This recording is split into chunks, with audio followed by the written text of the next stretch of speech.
wabarakatuh. Perkenalkan, nama saya Nurang Raini dari kelas E dengan stambuk P1012172. Saya mengambil materi ekonomi pangan dan gizi. Ke bawah, Pak.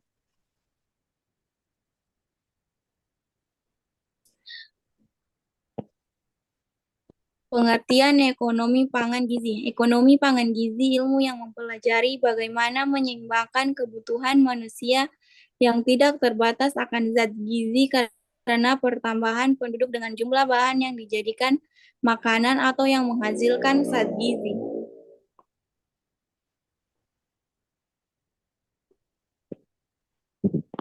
Pengertian pangan, makanan, dan zat gizi. Pangan adalah istilah umum untuk semua bahan yang dapat dijadikan makanan. Makanan adalah bahan selain obat yang mengandung zat-zat atau unsur-unsur atau ikatan kimia yang dapat diubah menjadi zat gizi oleh tubuh, yang berguna bila dimasukkan ke dalam tubuh. Zat gizi atau nutrien adalah ikatan kimia yang diperlukan tubuh untuk melakukan fungsinya, yaitu menghasilkan energi, membangun dan memelihara jaringan, serta mengatur proses-proses kehidupan.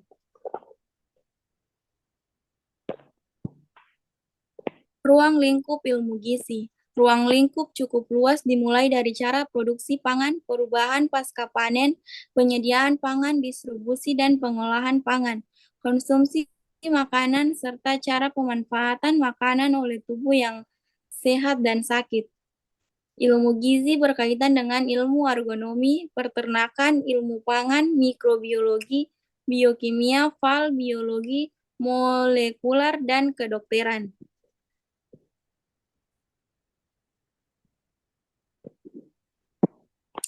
Pangan. Ketahanan pangan menjadi prioritas dalam pembangunan nasional. 3 alasan yang melandasi pentingnya ketahanan pangan di suatu negara.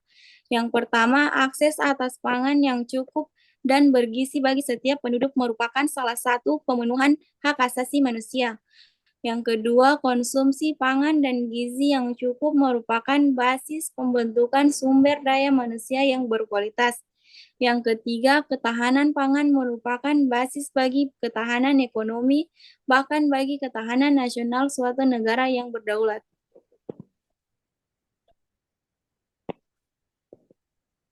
Fokus program aksi pemantapan ketahanan pangan diarahkan pada kegiatan-kegiatan seperti percepatan diversifikasi pangan, penanganan kerawanan pangan, pengembangan lumbung pangan atau tunda jual, peningkatan keamanan pangan, dan peningkatan kemampuan daerah.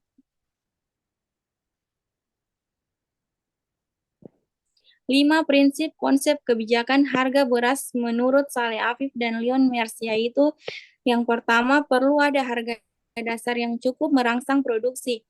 Yang kedua, perlu ada harga yang tertinggi melindungi konsumen. Yang ketiga, perlu ada selisih yang memadai antara harga dasar dan harga tertinggi untuk merangsang perdagangan oleh swasta.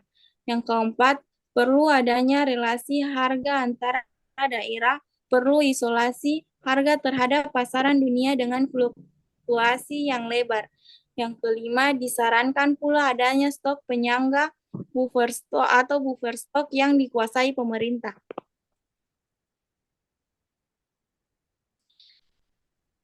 Secara teoritis ada berbagai strategi yang dapat dilakukan untuk menanggulangi masalah gizi. Strategi tersebut adalah peningkatan ketersediaan pangan, perbaikan ekonomi, perbaikan pendidikan, perbaikan konsumsi pangan, dan perbaikan keadaan kesehatan.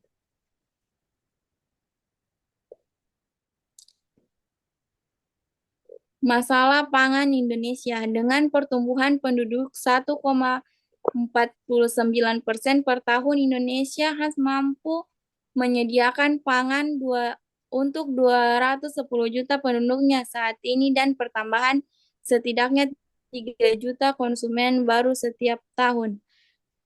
Pada saat yang sama, sekitar 100 hektar lahan pertanian umumnya pangan terkonversi setiap tahunnya untuk berbagai kepentingan non-pertanian juga telah semakin seriusnya penurunan kesediaan air.